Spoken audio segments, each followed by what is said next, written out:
క్రమశిక్షణ ఆమె జీవిత సందేశం.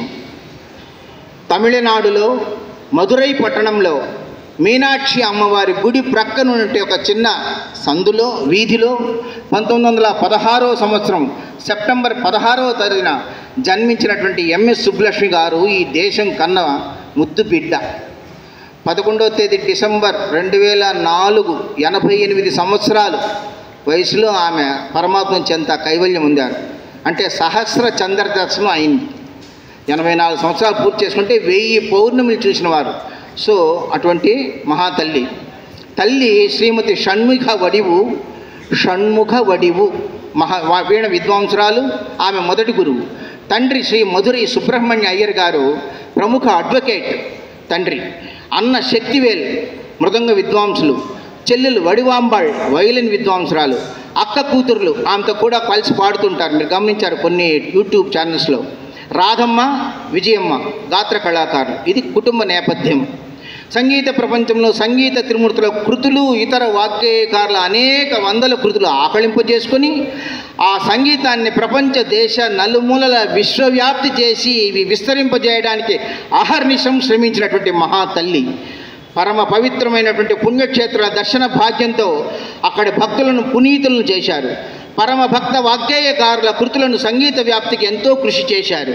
సాక్షాత్తు నారాయణమూర్తి వెలిసినటువంటి మన తిరుపతిలో శ్రీ అలర్మేల్ మంగా సమేత శ్రీ వెంకటేశ్వర స్వామి వారి పాద సన్నిధిలో అన్నమాచార్య సంకీర్తనలకు జీవం పోసి ఆ కృతులు ఎన్నింటినో విశ్వవ్యాప్తి చేసి విశేష ఖ్యాతిని ఆర్జించి పెట్టారు. అంతరంగంలో నిరంతరం భక్తిని నింపుకొని పరమాత్మని పాదముల చెంత సాహిత్యం పొందినటువంటి అజరామరమైనటువంటి కీర్తి ప్రతిష్టలతో వెలుగొందినటువంటి డాక్టర్ ఎంఎస్ సుబ్బలక్ష్మి గారు నాటికి నేటికి ఏనాటికి చెక్కు చెదరని సంగీత సామ్రాజ్య శమంతకమణిలాగా ప్రకాశిస్తూనే ఉంటారు. సంగీత సుధా మాధుర్యములను తన ప్రత్యక్ష కచేరీ ద్వారా, సీడీలు, డివిడీలు, ఇతర సోషల్ మీడియా ద్వారా, రేడియో దూరదర్శన్ ప్రసారాల ద్వారా, ప్రింట్ అండ్ ఎలక్ట్రానిక్ మీడియాల ద్వారా మన గుండెల్లో ఎప్పుడూ చిరస్థాయిగా నిలిచి ఉండాలని కోరుకుంటున్నాను. అనేక టైటిల్స్, అవార్డులు, బిరుదులు, సన్మానాలు, సత్కారాలు ఒకటేమి ఆమెను ఎన్నో సత్కరించబడ్డాయి.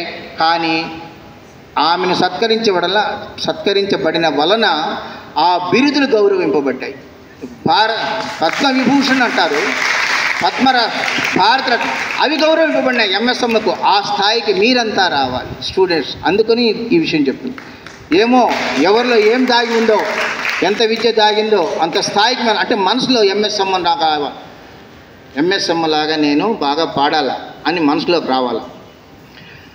భారతరత్న, భారత కోకిల, పద్మవిభూషణ్ ఇలాంటి బిరుదులు డాక్టర్ ఎంఎస్ సుబ్బలక్ష్మి గారి ఉన్నాయి.